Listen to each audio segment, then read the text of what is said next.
For my project, I did a practitioner report on people who are relevant to my project. One of these people, or the most prominent person that I did this on, and went the most in-depth with, was the director Christopher Nolan. Mainly because his movies, namely Interstellar, were of big influence on me doing this project. He wasn't the only person who did stuff, but they'll come later. My research led me through most of his career as a director, through how he makes his movies and how he sets them up and creates their worlds, and his general techniques on creating story, music, adding music, directing people in general, and creating characters. Because at this time when I made my project, I had actually done my practitioner report. I had yet to actually pitch the idea of my project to my tutors. And so I was still working off the idea that I was going to do camera angles, principles of cinematography, and ways of proving that machinima and the programs I was using were a viable alternative to consumer grade technology. As such, my research involved more around story and directing styles and techniques he used to direct and use of the camera, rather than concepts of the movies that he directed. So his directing style very much lent itself towards his skills. He never really strayed from what he knew, and that was his advice to new directors coming out: play to your strengths and what you love doing. Don't do what you think everyone else would want, because that's how you should make a movie, the way you want it, not what everyone else wants it.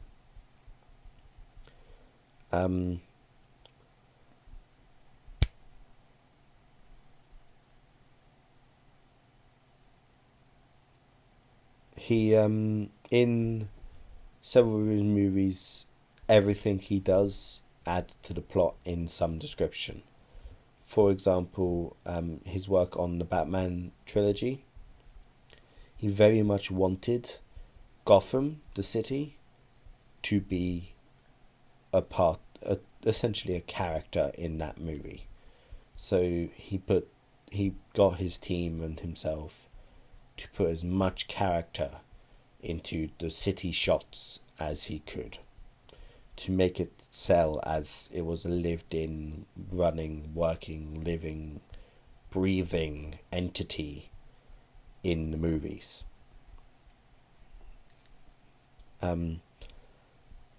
He also tried to make other things more like characters. So in Interstellar, the large ring ship in it, as well as the small craft, he tried to play them as a kind of side character-y, supporting, we need these guys, otherwise we couldn't do anything, role in that. If they didn't have the ships, they wouldn't be able to go anywhere. He also was an avid user of short video, and how short clips tied to one can do just as much as really long drawn out sequences, which he was also known for. During directing, he would also regularly play the soundtrack for the film. So in many cases he would have prototype versions of the soundtrack already made before he got the movie made, or started making the actual production. As a result, he would often apparently play said sound tracks during recording to make sure the scenes fit the way he wanted them to. I also did research into his use of music in the movies and how his story develops in addition to music. So the way he treated music was, whatever you're going to have is going to be the final piece. For example, in Interstellar, he got he got the direct composer Hans Zimmer to direct all the music for it. And Hans Zimmer and Nolan have apparently been working together for quite some time. So he actually went to Hans Zimmer with a false manuscript, manifesto kind of thing for a movie with a very similar premise to Interstellar. And he did this so that Hans would compose music for one thing, and it would simulate the same as what Nolan wanted for Interstellar without Hans actually knowing. So he could give Hans could give his unbridled creativity without being particularly stretched or held down by a single goal of this is going to be in this movie, and wouldn't get hooked up on that idea. And after this was done, Nolan apparently, according to Hans Zimmer and Nolan and a few other sources, like the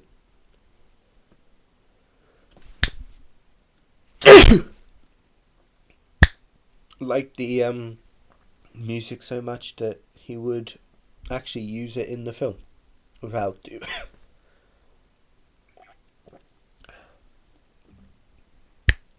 without too much hesitation or rethink. He got Hans to change one or two pieces, I believe, but so that the music did actually stay the same, and that's what you're listening to in the film. His other use of music was very much it would build as the character developed. His most prevalent use of this technique would probably have been the Batman series. So The Dark Knight Rises or The Batman Begins are very good ones. So in Batman Begins, the music that accompanies Batman develops over time. So at the beginning it's kind of low, mellow, not very pronounced or dramatic at first, but as Bruce Wayne slowly turns into the Batman, elements of the music become grander and bigger, such as the character realizing that there's much more going on than just him, or the world around him is developing quite rapidly and expanding around him as he realizes there's so much more going on behind the scenes than he could ever realize. And this all flowed together on into Nolan's use of story and how Nolan treated the idea and notion of story. He would regularly, with the way he sets up his storytelling or the way he lays out his movies, would be with the concept of time in mind. So Interstellar, his movie The Memento and Inception all use time. So Inception uses time going one direction mostly, in the form of dreams. So you have the main line going along where they're all in the van driving along, and then they all go into a dream, which is then the hotel and kind of that part, and then there's a dream inside of that where they're the espionage spies, commando squad that start off skiing in the mountain, that each flow at a increased speed compared to reality. So the main drive sequence when they're in the van is about 30 minutes. No, it's not 30 minutes. It's not very long. And then the hotel scene is longer, and then the hotel and sequence is the longest, and the dream inside of that one is the second shortest. And it's meant to simulate the time of how fast dreams go compared to normal life, and the escapism that they provide in time is one of the ways he set up his storyline. The other one was the time featured in Interstellar as there wasn't enough time. It was very prevalent in the explanations of certain things. So there's a scene on the Intrepid, which is the large ship in the movie, where the scientists, they all get to their destination at the black hole. And they want to go down to the first planet, which is a water planet where you see giant waves somewhere in the movie. They say that 1 hour on the planet is something like 5 or 6 days of normal time back on Earth. So almost a week of time on Earth. And they go down, and the sequence is a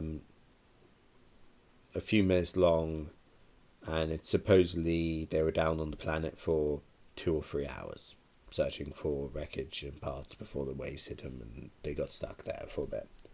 And they go up, and the scientists they left in the ship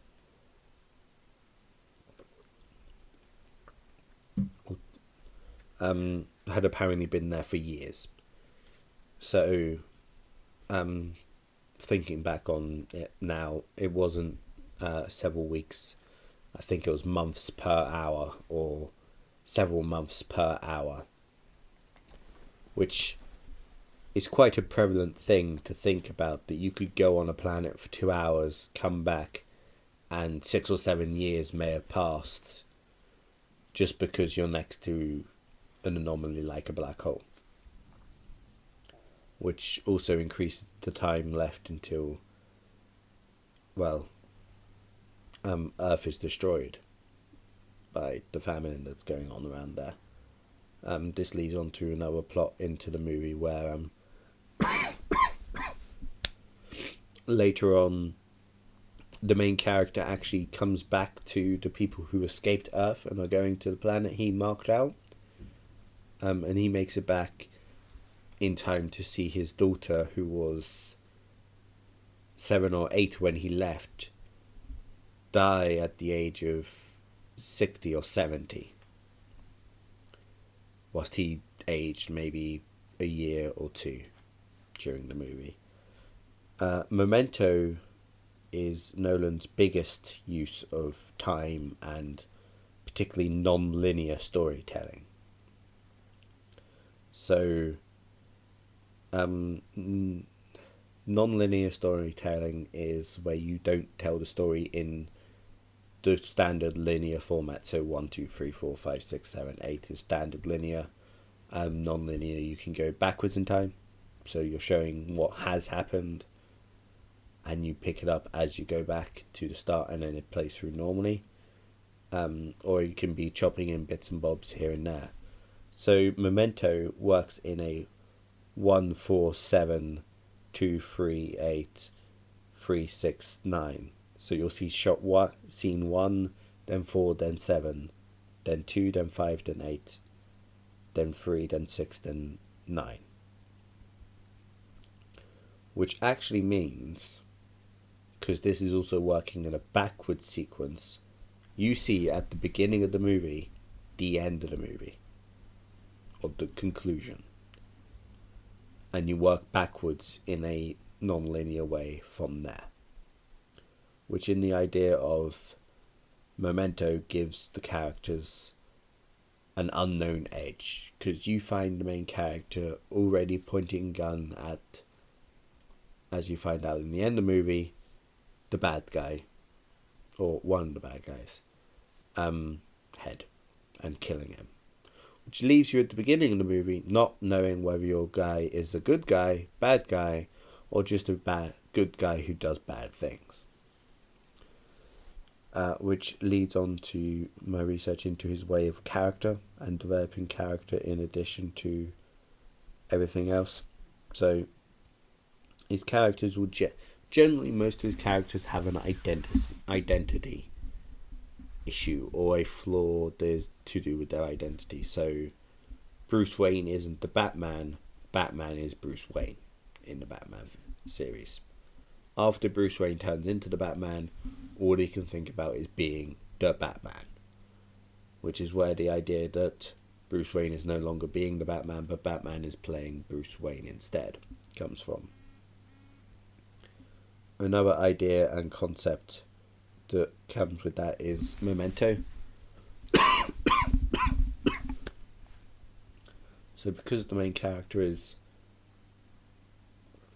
developing as the movie goes through,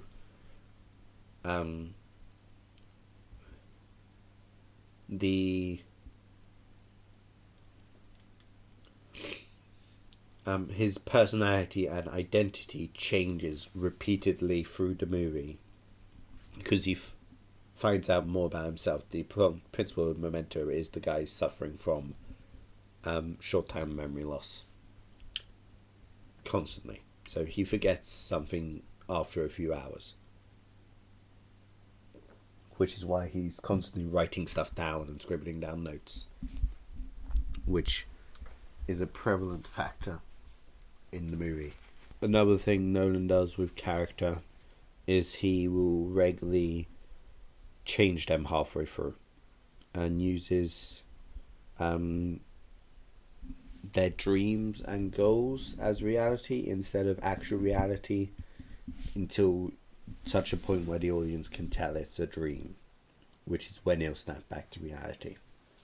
Which lead us to his camera techniques and other filming director's techniques, such as cross-cutting, which we touched on before with